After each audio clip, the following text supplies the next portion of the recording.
A dramatic storm is once again swirling around Meghan Markle and Prince Harry after reports emerged that their expected security arrangements for a potential tour in Australia may not be guaranteed by the government.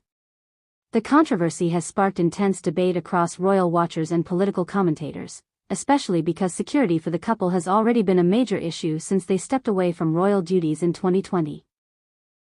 Critics say the latest clash reflects a growing tension between the Duke and Duchess of Sussex and governments that are unwilling to treat them as publicly funded working royals.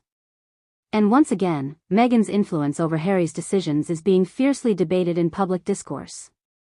The tension stems from the long-running fallout of the couple's decision to step back from the British monarchy during what became known globally as the Megxit. When Harry and Meghan stepped away from their roles as working royals, the expectation from many governments within the Commonwealth was that taxpayer-funded security would no longer automatically apply to them during private visits. That policy change dramatically altered how countries like Australia would handle any future visit by the couple. Officials and commentators have argued that once Harry and Meghan chose a life outside royal duty, the privileges attached to royal service could not continue indefinitely. Since then, security has become one of Harry's most emotional and public battles.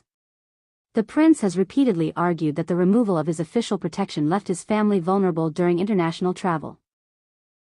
In fact, Harry even launched legal challenges in the United Kingdom over the decision by the government committee responsible for royal security arrangements.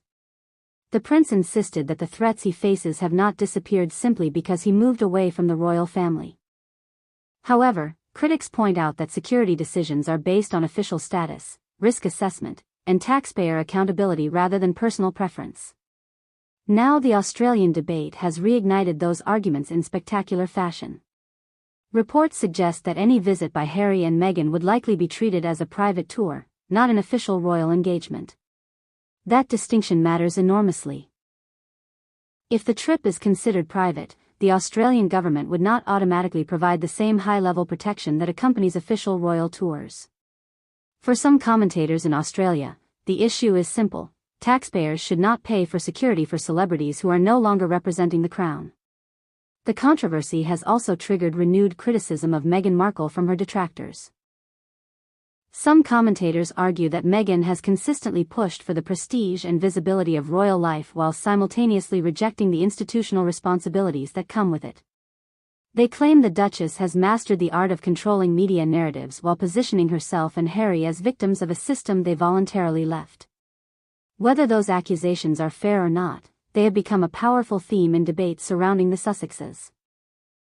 Supporters of Meghan strongly disagree with that narrative. They argue that the security issue has been unfairly politicized and that Harry, as the son of King Charles III and the brother of Prince William, will always remain a high-profile public figure who faces credible threats. From their perspective, ensuring protection during international travel is not about privilege but about safety. They also argue that Meghan has often been targeted by unusually harsh criticism compared with other members of the royal family. But the backlash in Australia highlights a deeper political sensitivity.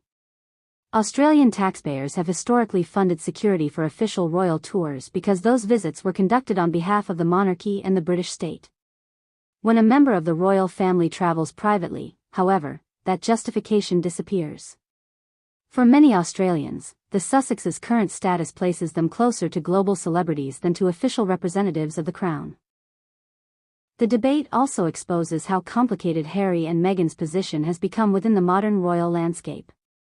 They are still globally recognized as the Duke and Duchess of Sussex, yet they operate independently from royal institutions.